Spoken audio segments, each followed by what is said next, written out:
Hi everyone, and welcome back to ReadaRoo.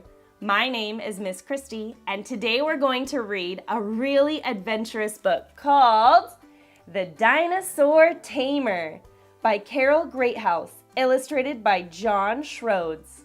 Let's get started. The Dinosaur Tamer by Greathouse, illustrated by Shroades. Back when the old West was still as green as bristlecone pine and cowboys were as common as warts on a stegosaurus, one cowboy stood out among all cowboys. He was as strong as an iguanodon and as fast as a Utah raptor, and his name was Rocky. Now, Rocky weren't a big feller, but his size didn't matter. From the time he was a babe in his cradle, there was something different about him.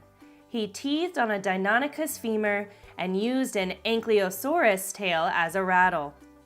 By the time he was knee-high to a pterodactyl egg, he could rope a stegosaurus at 90 paces while wearing a blindfold and eating a prickly pear.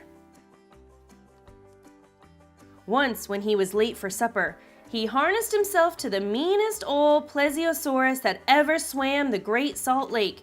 He got back to shore quicker than a warthog can say ugly. Without a doubt, he was the greatest dinosaur tamer ever. Kids dreamed of growing up to be a dinosaur tamer, just like Rocky. And whenever there was a dinosaur problem, they took to calling him. Until one day, when the greatest dinosaur problem of all arrived in the form of the roughest, the toughest, the most ferocious dinosaur to ever kick dirt, T-Rex. T-Rex was so tough, he scratched his itches in the giant saguaro cactus forest and drank his water straight from Arkansas hot springs. Yee-hawza! T-Rex was so mean, a family of possums once threw up their paws and surrendered without a peep. Lucky for them, T-Rex had just finished a big meal. He was the rip-roaringest, snip-snortingest reptilian that ever did stomp the earth, and he would not quit pestering the townsfolk. One day, after T-Rex chased the kid's saber kitten up a tree and swiped the Johnny cakes off the fire, folks had had enough. Something has to be done, they grumbled. Didn't take no time at all to decide Rocky was their man. Problem was, Rocky was on the annual sauropod roundup, so they threw some wood on the fire to signal him. After the smoke cleared, they beat out his number on the bongo drums. Boom bada-dee-dum, boom boom bada-dee-dum. Before the last dee-dum faded into the hills, Rocky swooped in riding a slobberin' saber-toothed tiger and leading a pack train of pachycephalosauruses. That the Tyrannosaurus Rex you're meanin' to me to tame? Rocky asked. That's him all right, said the mayor. He's the rip-roaringest, snip-snortingest reptilian. Rocky held up his hand. Time's a-wastin', he said. He whistled for his pachycephalosaurus and began to uncoil his genuine crocodile hide lariat. 50 feet, 100 feet, 300 feet, 1,000 feet. He swirled that rope above his head, looping bigger and bigger, until it was as big as the Mojave Desert. Then he let it loose. The rope sailed through the air and draped over T-Rex's neck. When T-Rex felt the rope snug around his neck, he took off a-running. He ran from the Badlands to the Pacific coast.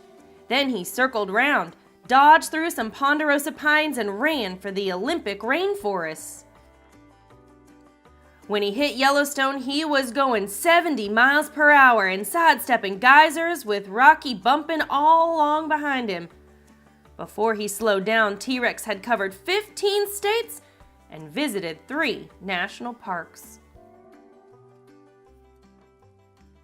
If Rocky ever had a second thought about tangling with T-Rex, he didn't say. He just hung on for dear life. Finally, Rocky got hold of a hill and dallied that rope round and round until T-Rex had nowhere to run. T-Rex kept working back and forth, until he'd whittled that hill into a pile of rocks. T-Rex wound himself so tight he couldn't move. Rocky stepped up and looked at him eye to eye, snout to his nose. "I mean to break you," he said. T-Rex gave a toothy grin and flicked his rough tongue across Rocky's cheek. Then, just to let Rocky know he wasn't tamed yet, he let out a loud rumble. Rocky crept up to T-Rex, unwound the rope, and threw one leg over that ugly green hide. "Get up!" Rocky yelled and jabbed T-Rex in the ribs with his boar-toothed spurs. T-Rex let out a beller that was heard from the Rio Grande to the Columbia River Gorge. The sound split the earth right where he stood. T-Rex dropped his head and kicked his heels. Rocky sailed over his head and slumped in the mud. "Well, I'll be," Rocky sputtered. He shook himself off and rubbed his bad hip. There was no way T-Rex was letting him back on. When Rocky circled left, T-Rex circled right. There was a half sachet and what looked like a do-si-do before the dinosaur dance ended. While T-Rex was concentrating on the dance steps, Rocky crept up beside him and hopped on. The moment Rocky landed, T-Rex threw his head down and slammed his tail around. He spun to the left, then he spun to the right. He kept wallering back and forth, trying to dislodge that varmint on his back. Pretty soon, his wallerin' had created quite a hole. When T-Rex found he couldn't throw Rocky off his back, he took a snarling and snapping his teeth. Rocky just hunkered down for the ride. "Yee-hoosafat!" he yelled. "Hot diggity dino!" Whichever way T-Rex bit, Rocky dodged the other way. T-Rex couldn't get a hold of him. Finally, T-Rex was puffing so hard he couldn't go on. He was so tuckered out, his tail dragged behind him, slicing through the silt. By now, T-Rex couldn't have mustered up a Texas two-step, let alone another chase. Rocky reached forward and patted the green-hided monster. "Attaboy," he said. Then he pulled the zucchini out of his hat and offered it to T-Rex. While T-Rex gnawed on the zucchini, Rocky sang a little tune into his leathery ear. When he was done, T-Rex was as docile as a fresh-hatched platypus pup. After that, Rocky rode T-Rex everywhere he went. Over the years, they got into and out of quite a few scrapes, and there wasn't a man, woman, or child 4 miles around who wasn't glad to see them riding over the hills. Folks all remembered how Rocky and T-Rex teamed up, but no one knows what finally became of them. There are a handful of folks who claim Rocky and T-Rex still roam the western foothills. They say when the sun dips just right in the afternoon sky, they can still see the shadow of Rocky and his dinosaur standing tall and proud. Wow, what an adventure this was! Rocky tamed a Tyrannosaurus Rex and went on adventures all over the country.